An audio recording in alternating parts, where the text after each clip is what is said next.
Hi everyone, it's me again, your happy little painter friend. Today we're going to do a little demo on how I do my inking.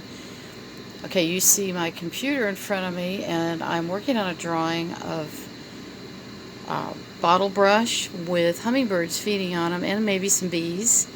So I've pulled up photos that I like and I've put them on a Word document, and that way I can go back and use them for reference.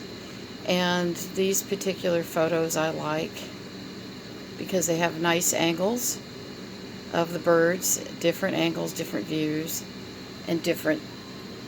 It's just for reference, okay? I am not copying these. It's not like I'm stealing anybody's copyrights. These are not.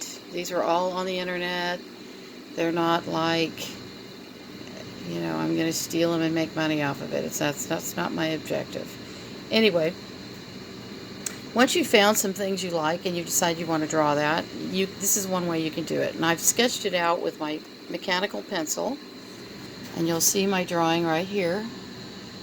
Okay? And it's called The Birds, the Bees, and the Bottle Brush.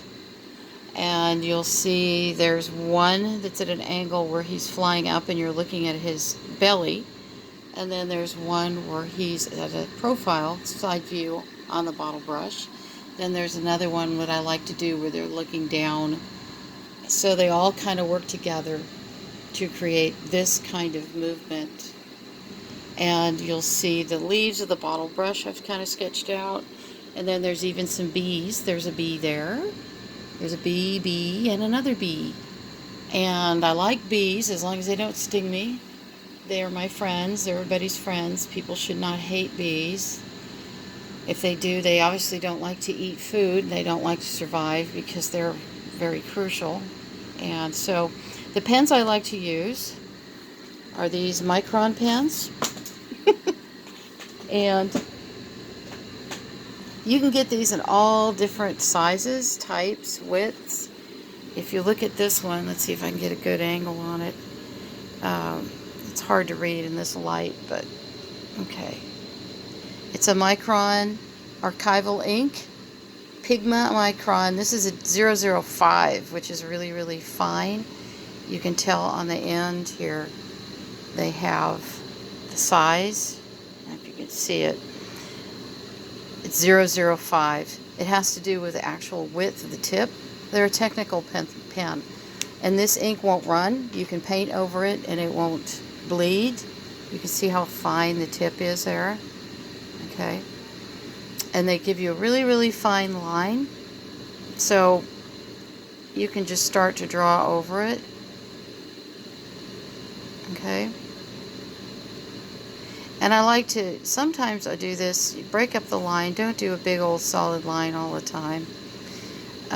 These leaves are kind of, I can go back and look at the photograph up here and you can see the leaves there.